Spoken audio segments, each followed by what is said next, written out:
Welcome to TV 999 news. Komareddy Rajagopal Reddy శుక్రవారం ఉదయం పర్యటించారు. ముందుగా గ్రామంలోని పలు వార్డులలో తిరిగి ప్రజలు ఎదుర్కొంటున్న డ్రైనేజీ, విద్యుత్, రోడ్లు, ఇతర సమస్యలను తెలుసుకుని వెంటనే సంబంధిత అధికారులకు ఆదేశించారు.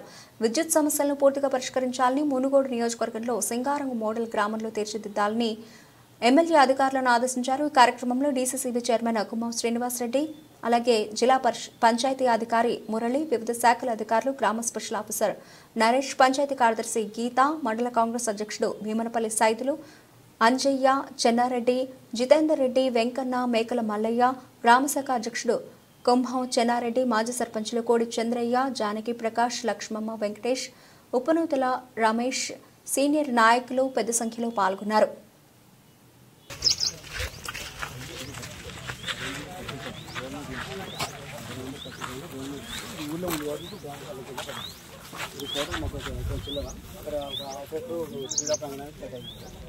దానికి బాటలు దీనికి బాటలు ఉన్న బాట ఒకటి ఉంటుంది, ఆ ఇంటి పక్కన ఉంటుంది, ఇంకొక బాట అది మెయిన్ సార్.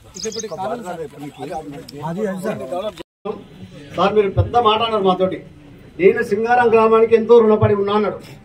ఆ ప్రకారంగా మనం ఊహించే విధంగా మొదటిసారిగా ఇమీడియట్లీ 10 లక్షల రూపాయలు సీసీ రోడ్లకు కేటాయి, తర్వాత 10 లక్షల రూపాయలు స్కూళ్లకు, నేటంగూడెం స్కూల్ మరియు సింగారం స్కూల్ కు 10 లక్షల రూపాయలు కేటాయించి సార్ ఇమీడియట్లీ 15 రోజుల్లో వర్క్ కూడా కంప్లీట్ చేసినాం. పెద్ద సమస్య నేటంగూడెం సింగారం వాగు నుండి ఇది వెంకరెడ్డి సార్ ఎంతో, మన రాజగోపాల్ సార్ ఎంత. వెంకరెడ్డి సార్ గారికి మనకు 30 ఏళ్ళ అనుబంధం ఉంది. సార్ వచ్చిన తర్వాత వెంకరెడ్డి సార్ వదిలిపెట్టాం. కాకపోతే ఎదురైనా మీరు అవపడుతున్నాయి అంటారు, కానీ మా సార్ చేసుకుంటామని చెప్తాను. ఇది సార్ మా జీవితంలో కూడా మేమెన్నో సమస్యలతో సతమతమవుతున్నాం. మాటిస్తున్నా, మీ గ్రామం చెరువులు కుంటలు నింపి నీళ్లు తీసుకొచ్చే బాధ్యత నాది. ప్రాజెక్టు కోసం సోదరుడు కోమటిరెడ్డి వెంకటరెడ్డి గారు ఆనాడు వైఎస్ రాజశేఖర రెడ్డి గారిని బతిలాడి పానగల చెరువు తీసుకొచ్చి ఉదయ సముద్రం పెట్టించి 700 కోట్ల తీసుకొచ్చింది కోమటిరెడ్డి వెంకటరెడ్డి గారు.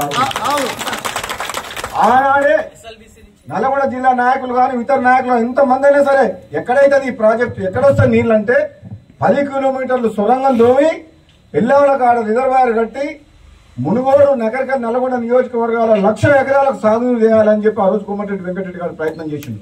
కానీ టీఆర్ఎస్ ప్రభుత్వం వచ్చిన తర్వాత నేను వాళ్ళని రాజకీయంగా విమర్శించదలుచుకోలేదు. కానీ 10 ఏళ్లలో 10% పనులు కంప్లీట్ చేయలేదు. 90% కాంగ్రెస్ పార్టీ ప్రభుత్వం అప్పుడు పనిచేసింది. నేను అందుకని చెప్తున్నా, మీకు మాటిస్తున్నా, తప్పకుండా నేను ఇప్పుడు ఇక్కడి నుంచి కారెక్కినా గంటకు మాట్లాడుతూనే ఉన్నాం అధికారులతోటి. ఎప్పుడు వదిలిపెడతారు నీళ్లు, ఎప్పుడు రిజర్వాయర్ నింపుతారు, ఎప్పుడు కాలువల పని మొదలు పెడతారు, ఎప్పుడు చెరువులు కుంటలు నింపుతారని చెప్పి. మన ఉత్తమ్ కుమార్ రెడ్డి గారు మనకు మన జిల్లా మంత్రి. మన అదృష్టం ఈరోజు ఇరిగేషన్ మినిస్టర్ ఉత్తమ్ కుమార్ రెడ్డి, నీటిపారుదల శాఖ మంత్రిలో మన జిల్లా ఉత్తమ్ కుమార్ రెడ్డి, కోమటిరెడ్డి వెంకటరెడ్డి గారు, బట్టి విక్రమార్క గారు, నేను మేమందరం ఉన్న తర్వాత పైసలు రాకుండా ఉంటాయా? పని కాకుండా అవుతుందా? ఇప్పుడు కాలేదంటే ఎప్పుడు రానట్లే. ఇప్పుడు ఇక్కడ రోజు మాట్లాడుతూనే ఉన్నా. వాళ్ళందరూ ఆఫీసర్లు కూడా అటెన్షన్ లోకి వచ్చిర్రు. నిధులు కూడా ఎంతసేపు కరీంనగర్, మెదక్, కాళేశ్వరంకు 1,00,000 కోట్లు తీసుకుపోయారు కదా. మన నల్గొండ జిల్లాకు అన్యాయం చేసి 10 ఏళ్ల టీఆర్ఎస్ పాలన నల్గొండ జిల్లా ప్రాజెక్టు, నల్గొండ జిల్లా రైతులకు అన్యాయం జరిగింది. కాబట్టి ఇప్పుడు ఎట్టి పరిస్థితుల్లో ఊకం. రాబోయే రోజులు ఏం పేరు, ఆ పెద్ద మనిషి పేరు మారా, పెద్ద మనిషి. నీకు మాటిస్తున్నా,